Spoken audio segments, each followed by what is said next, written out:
নতুন মন্ত্রী হিসেবে শপথ নিলেন লুৎফুজ্জামান বাবর। মন্ত্রিসভার নতুন সদস্য হিসেবে তার নাম ঘোষণা করলেন মন্ত্রিপরিষদ সচিব। যে লুৎফুজ্জামান বাবরকে ফেরত আনা হচ্ছে স্বরাষ্ট্র মন্ত্রণালয়ে।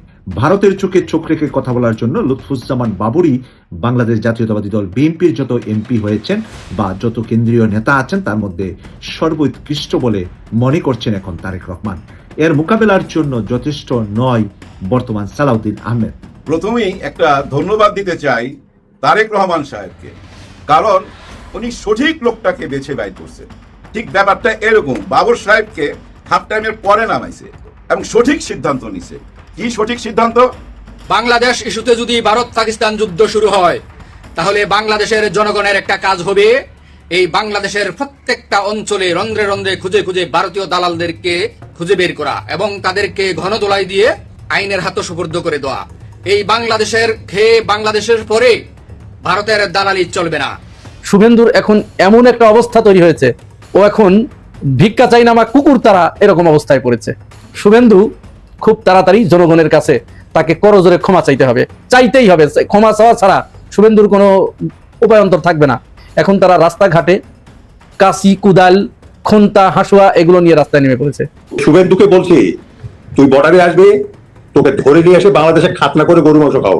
গরুর বাচ্চা সব গরু, এরা কি গায়ের বাচ্চা সব গরুর বাছুর নাকি এরা?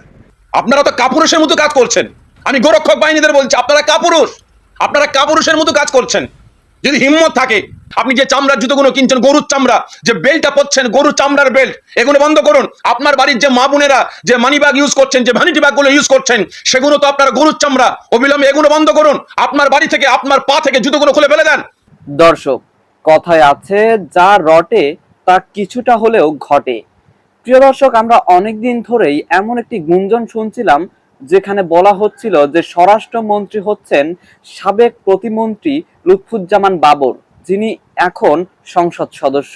প্রিয় দর্শক, নির্বাচনের পর বা যখন জনাব তারেক রহমানের সরকার গঠিত হলো তখন আমরা অনেকেই মনে করেছিলাম হয়তোবা স্বরাষ্ট্রমন্ত্রী হিসাবে জনাব লুৎফুজ্জামান বাবরকেই রাখা হবে, কিন্তু আমাদের সেই ভাবনাটাকে মিথ্যা প্রমাণিত করে স্বরাষ্ট্রমন্ত্রী হলেন জনাব সালাউদ্দিন আহমেদ।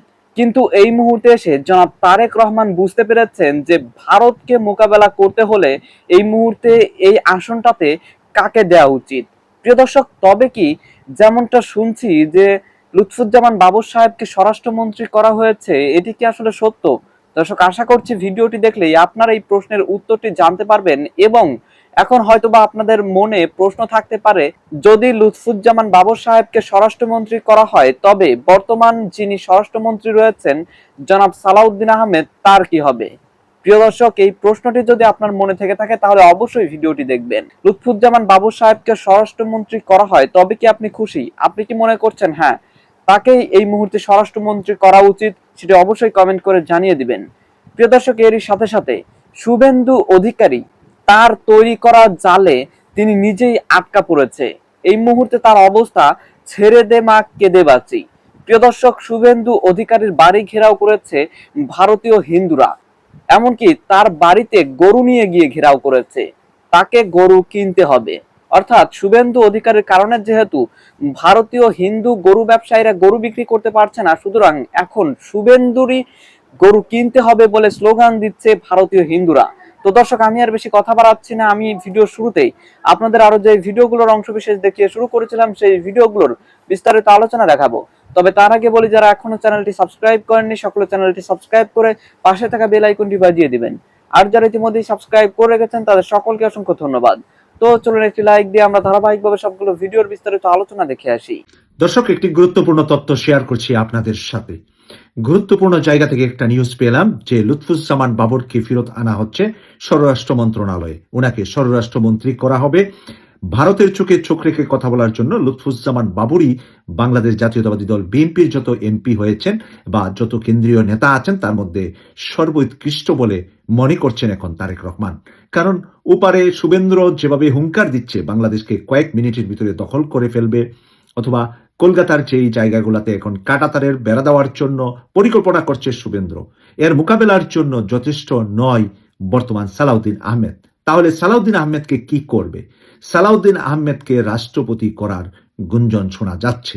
সালাউদ্দিন আহমেদকে হাতের লাঠি হিসাবে রেখেই তারেক রহমান আনতে চাচ্ছেন লুৎফুজ্জামান বাবরকে স্বরাষ্ট্র মন্ত্রণালয়ের জায়গাটিতে। এখানে দেখানো হবে এটা শূন্য হচ্ছে, কারণ রাষ্ট্রপতি যদি সালাউদ্দিন আহমেদ হয়ে যান। প্রিয় দর্শক, বলা যায় না কার কপালে কোন দিন কোন রাজটিকা লেখা আছে। আপনারই বা ভাগ্যে কি আছে আগামীকাল সকালের সূর্য উদয়ের পরেই অনেকটা আমরা অনেক সময় বুঝে থাকি।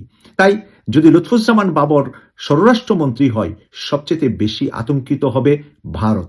ভারতকে এখন আতঙ্কিত করেই আমাদেরকে কাজ করতে হবে।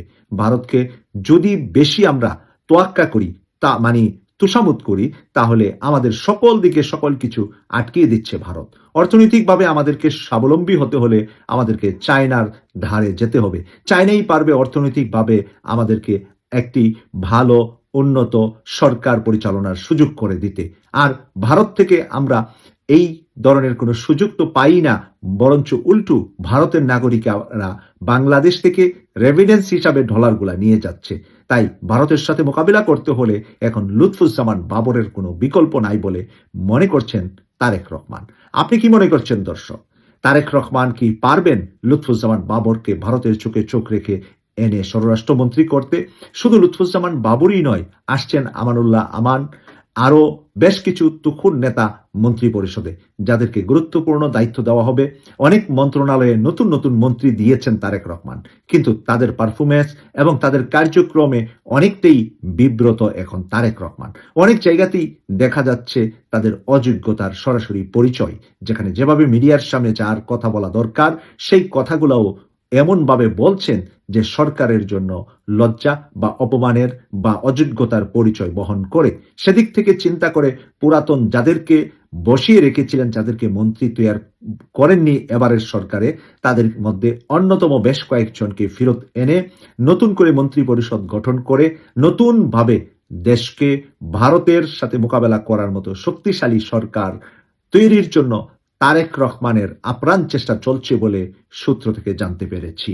শুভেন্দুর এখন এমন একটা অবস্থা তৈরি হয়েছে, ও এখন ভিক্ষা চাই নামা কুকুর তারা এরকম অবস্থায় পড়েছে।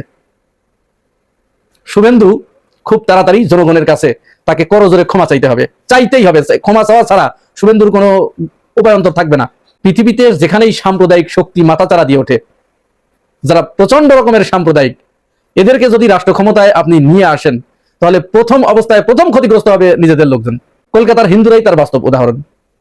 শুভেন্দু যখন এই নিয়মটা বাতলে দিল, তখন পুরা পশ্চিমবঙ্গ জুড়ে মানুষের ভিতরে, বিশেষ করে হিন্দু সমাজের ভিতরে হাহাকার রব উঠে গেছে। তারা এত বিদ্রোহী হয়ে উঠেছে, হাহাকার থেকে তাদের ভিতরে জন্ম নিয়েছে বিদ্রোহ। এখন তারা রাস্তাঘাটে কাশি, কুদাল, খন্তা, হাসুয়া এগুলো নিয়ে রাস্তায় নেমে পড়েছে। কারণ তাদের গরু বিক্রি হচ্ছে না। এই গরু কে কিনবে? লক্ষ লক্ষ গরু কলকাতায় বা পুরা ভারতে সেখানে উৎপাদন হয়। মুসলমানরা যদি তাদের কুরবানির জন্য গরু না কেনে, এই গরু কি শুভেন্দুর পিছন দিয়ে ঢুকাই দেওয়া হবে? ঢুকিয়ে নেবে শুভেন্দু, তাই দেবে।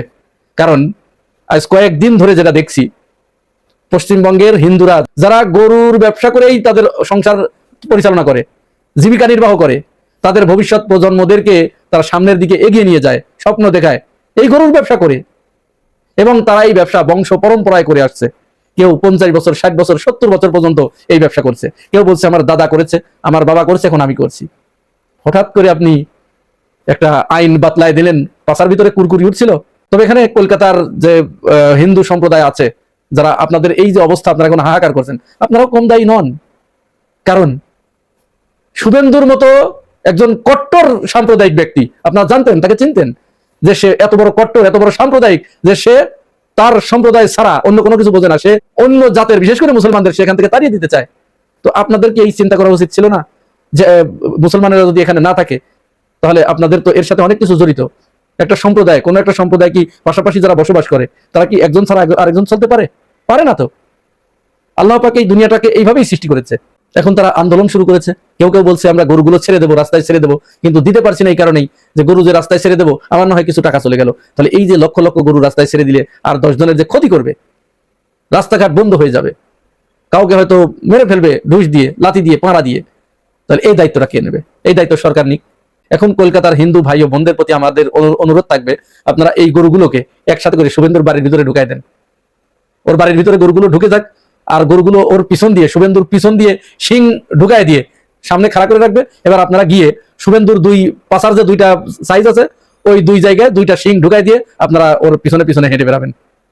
গরু শুভেন্দুকে শিঙে করে নিয়ে ঘুরে বেড়াবে, ওর পাশা দিয়ে রক্ত পড়বে, আপনারা ওই রক্ত দিয়ে তখন অন্য কিছু করেন। এরকম নিকৃষ্ট মানের লোককে আপনারা কি করে আপনাদের ক্ষমতায় আনলেন এটি আসলে আমাদের বুঝে আসে না। এত বড় সাম্প্রদায়িক, আবার এই সাম্প্রদায়িক শক্তি ক্ষমতায় আসার পরে আমাদের বাংলাদেশের কিছু কিছু বিএনপির সুশান্ত নামে একজন আছে, সে সেখানে অভিনন্দন জানাইছে। আরে বেটা, তুই অভিনন্দন জানাইছিস, তুই জানিস না শুভেন্দু কি?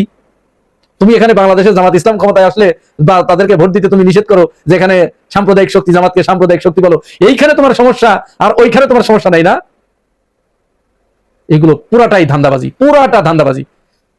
সাম্প্রদায়িকতা ভারতে এমন ভাবে ছড়িয়ে পড়েছে, আপনারা দেখেছেন সবাই, যে এইখানে শুভেন্দু ক্ষমতায় আসার পরে অন্তত 40টি মুসলিম পরিবারে অগ্নিসংযোগ করা হয়েছে, তাদের দোকানপাটে হামলা করা হয়েছে, তাদেরকে মারধর করা হয়েছে, রাস্তাঘাটে তাদের সেখানে রাস্তাঘাটে নামাজ পড়তে দেওয়া হয় না, মুসলমানরা নামাজ পড়ছে সেখানে গিয়ে লাথি মারা হচ্ছে। এটা বাংলাদেশে কোনোদিন কল্পনা করেছেন? একমাত্র ভারতেই এটা সম্ভব। ওই দেশটাই এই কাজগুলো অন করে, এটা তাদের চরিত্রের ভিতরে রয়েছে। যাই হোক, এখন এই যে কলকাতার হিন্দু ভাই ও বোনেরা তাদের যখন এই যে মানবেতর একটা পরিস্থিতিতে পড়েছে, তারা এই গরুগুলো ঋণ করে বিভিন্ন জায়গা থেকে ধার করে ব্যাংক ঋণ নিয়ে অনেক কষ্ট করে কিন্তু তারা এই গরুগুলো তারা পালন করেছে। এখন মুসলমানরা তো কুরবানি না হলে, যদি তারা কুরবানি না দিতে পারে তাহলে তারা এই গরুগুলো কিনবে না। একমাত্র মুসলিম ক্রেতা, মুসলমানরা এই গরুগুলোর ক্রেতা। কলকাতায় কিন্তু 30 কোটির উপরে মুসলমান। তাহলে আপনারা চিন্তা করতে পেরেছেন, এই 30 কোটি, বাংলাদেশেও কিন্তু এত জনগণ নাই, তো এই গরুগুলো কিন্তু সব মুসলমানরাই কিনে তারা কুরবানি করে। তো এখন চিন্তা করেন তো, একটু স্বাভাবিকভাবে চিন্তা করেন তো, যদি এটা এই সুযোগটা না থাকে, বন্ধ করে দিয়েছে অলরেডি, তাহলে কি হবে? এখন সাংবাদিকরা বারবার হিন্দু মা ও বোনদের কাছে যে জিজ্ঞাসা করছে, ভাইদের কাছে, যে এটা তো যদি আপনারা বিক্রি করতে না পারেন কি করবেন? তখন তারা একটাই জবাব দিচ্ছে, আমাদের তো আর কিছু করার নাই, আমাদের আত্মহত্যা করতে হবে। একজন দড়ি হাতে করে নিয়ে ঘুরছে যে আমাদের আত্মহত্যা করা ছাড়া কোনো পথ নাই, কোনো গত্যন্তর নেই। হুট করে আপনি এই নিয়ম বাতলাবেন, আপনি আগে থেকে এটা সময় দিবেন না, তাদের দাবি এটা। বাংলাদেশ ইস্যুতে যদি ভারত পাকিস্তান যুদ্ধ শুরু হয়, তাহলে বাংলাদেশের জনগণের একটা কাজ হবে, এই বাংলাদেশের প্রত্যেকটা অঞ্চলে রন্ধ্রে রন্ধ্রে খুঁজে খুঁজে ভারতীয় দালালদেরকে খুঁজে বের করা এবং তাদেরকে ঘনদোলাই দিয়ে আইনের হাতে সুপর্দ করে দেওয়া।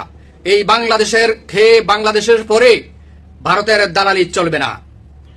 যখন ভারত আমাদেরকে হুমকি দিচ্ছে, আমাদেরকে দখল করে নিবে, আমাদেরকে এই করবে সেই করবে, তখন পাকিস্তান এগিয়ে আসছে আমাদেরকে সহযোগিতার স্বার্থে। তাই ভারত পাকিস্তান যুদ্ধ হলে এটা ভারত পাকিস্তান যুদ্ধ থাকবে না, সেটা হবে ভারত পাকিস্তান বাংলাদেশ যুদ্ধ। তাই বাংলাদেশের যুদ্ধ পরিস্থিতিতে বাংলাদেশ থেকে যদি কোনো ভারতের দালাল ভারতের পক্ষে কথা বলে, ভারতের পক্ষে কাজ করে, তাহলে তাদেরকে খুঁজে বের করতে হবে। প্রত্যেকটা ফেসবুক আইডি এবং প্রত্যেকটা ইউটিউব আইডি চেক করে যাচাই করে তারা কোথায় আছে, কোথেকে পোস্ট করছে, এদেরকে খুঁজে খুঁজে বের করে তাদেরকে ঘনদোলাই দিয়ে আইনের হাতে সুপর্দ করতে হবে। এটা হলো জনগণের কাজ। ভারত ইস্যুতে আমরা বাংলাদেশ একমত নাই, কোনো বিএনপি, জামাত, এনসিপি কোনো দল নাই, সেখানে শুধুই একটা দল, বাংলাদেশ। কারণ এই যুদ্ধটা বাংলাদেশ ইস্যুতে শুরু হবে। ভারত পাকিস্তান বর্তমানে যে পরিস্থিতি, যুদ্ধ পরিস্থিতি, এটা শুধু একমাত্র বাংলাদেশ ইস্যুতেই শুরু হবে। তাই আমাদের বাংলাদেশের সর্বশ্রেণীর মানুষ, সর্বস্তরের মানুষ পাকিস্তানের পক্ষে দাঁড়াতে হবে, অস্ত্র শস্ত্র এমনকি সর্বদিক দিয়ে আমরা এই পাকিস্তানের পক্ষে থাকবো ইনশাল্লাহ। ভারতকে এই বাংলাদেশ থেকে আমরা চিরতরে ভারতের দালাল নির্মূল করবো ইনশাল্লাহ। গরু টোটাল গরু কুরবানি বন্ধ হোক, আমি গোরক্ষক বাহিনীদের বলবো এবং আমি আমার রাজ্য সরকারের কাছে অনুরোধ করব, অবিলম্বে এই গরুর চামড়া যে ফ্যাক্টরিগুলো আছে এগুলোকেও বন্ধ করা হোক। যে যে দোকানে চামড়া জুতো বিক্রি করা হয় ওই দোকানগুলোকে ব্যান করা হোক। আপনারা তো কাপুরুষের মতো কাজ করছেন, আমি গোরক্ষক বাহিনীদের বলছি, আপনারা কাপুরুষের মতো কাজ করছেন। যদি হিম্মত থাকে এই অসহায় বাগাল গরুওয়ালাদের মারছেন কেন? যারা গরুর চামড়া নিয়ে জুতো বানিয়ে আপনার পায়ে পরিয়ে দিচ্ছে, দামি দামি জুতো আপনি গিয়ে কিনছেন, খাদিমসে গিয়ে, শ্রীলিদাসে গিয়ে আপনি যে চামড়া জুতোগুলো কিনছেন, গরুর চামড়া, যে বেল্টটা পরছেন গরুর চামড়ার বেল্ট, এগুলো বন্ধ করুন। আপনার বাড়ির যে মা বোনেরা যে মানি ব্যাগ ইউজ করছেন, যে ভ্যানিটি ব্যাগগুলো ইউজ করছেন, সেগুলো তো আপনার গরুর চামড়া। অবিলম্বে এগুলো বন্ধ করুন। আপনার বাড়ি থেকে, আপনার পা থেকে জুতোগুলো খুলে ফেলে দেন। আপনি বলছেন গরু আমাদের দেবতা, গরু আমাদের মা, আর আপনি সেই দেবতার চামড়া জুতো বানিয়ে আপনি পরছেন। ছি ছি ছি ছি, লজ্জা লাগে না? লজ্জা করলো না? আসুন না, আমিও দাবি তুলছি, অবিলম্বে কুরবানির আগে গরু আর মোষকে এ দেশের সম্মান দিতে হবে, জাতীয় পশু হিসাবে স্বীকৃতি দিতে হবে। আমাদের সঙ্গে আপনারা সাপোর্টে আসুন। আসুন, গোরক্ষক বাহিনীদের বলবো যে আমার রাজ্য সরকার, নতুন যে সরকার তিনি মাসনাদে বসেছেন, বসার পরে তিনি কি বললেন, গরু খাওয়া কিন্তু বন্ধ করলেন না। তিনি বলছেন 14 বছরের পরে, 14 বছরের ঊর্ধ্বে আপনারা গরু কুরবানি দেন। তাহলে আমি গোরক্ষক ভাইদের কাছে অনুরোধ করব যে আপনাদের মানে যেনাকে মাসনাদে বসিয়েছেন, আপনারা যেনাকে নেতা হিসেবে সাজিয়েছেন, আপনাদের নেতা তো বলছে গরু খাওয়া চলবে, আর আপনারা বলছেন গোহত্যা বন্ধ করতে হবে। আমি গোরক্ষক বাহিনীদের দিকে দৃষ্টি আকর্ষণ করে বলছি, আপনারা এতটাই অবুঝ, আপনারা এতটাই অবুঝ যে আজকে গরু বিক্রি করছে কে? আপনারাই তো। গরু তো বিক্রি করছেন আপনারা, আর আপনারা আপনাদের কাছ থেকে যারা গরু কিনে তাদেরকে আপনারা মারছেন। এর মতো কাপুরুষ আমার মনে হয় আছে বলে আর কেউ আমার মনে হয় না। আপনারা তো কাপুরুষের মতো কাজ করছেন, আপনারা কাপুরুষের মতো কাজ করছেন। আমি গোরক্ষক বাহিনীদের বলবো, আজকে আপনারা যাকে মাসনাদে বসিয়েছেন, আমার পশ্চিম বাংলা যিনি মুখ্যমন্ত্রী হয়েছেন, দেশের জনগণ যিনাকে ভোট দিয়ে মাসনাদে বসিয়েছে, সেই মুখ্যমন্ত্রী বলছে যে 14 বছর পার হলে সেই গরু কুরবানি দেওয়া যাবে। 14 বছর পার হয়ে গেলে সেই গরু কুরবানি দেওয়া যাবে, কুরবানি দিতে কোনো নিষেধ নাই। আর এরা বলছে না, গো হত্যা বন্ধ করতে হবে, গো হত্যা বন্ধ করতে হবে। তাহলে এদের বিরুদ্ধে যারা গো হত্যার বন্ধ করার নাম করে, যারা গো রক্ষকের নাম করে, যারা অসহায়দের উপরে নির্যাতন চালিয়ে বেড়াচ্ছে, মারধর করছে, গরুগুলোকে ছিনিয়ে নিয়ে ছেড়ে দিচ্ছে, তাহলে এদের বিরুদ্ধে আমার রাজ্য সরকার কি স্টেপটা নিচ্ছে? দর্শক, আমি আশা করছি আপনারা সকলে অত্যন্ত মনোযোগ সহকারে সবগুলো ভিডিও দেখেছেন। এমনকি দর্শক, যদি এই ভিডিওগুলো সম্পর্কে আপনাদের কোনো মতামত থেকে থাকে তাহলে তো অবশ্যই জানাবেন। দর্শক, নিউজটি শেষ করছি এখানেই, ফিরছি পরবর্তী নিউজে নতুন কোনো টপিকে। আল্লাহ হাফেজ।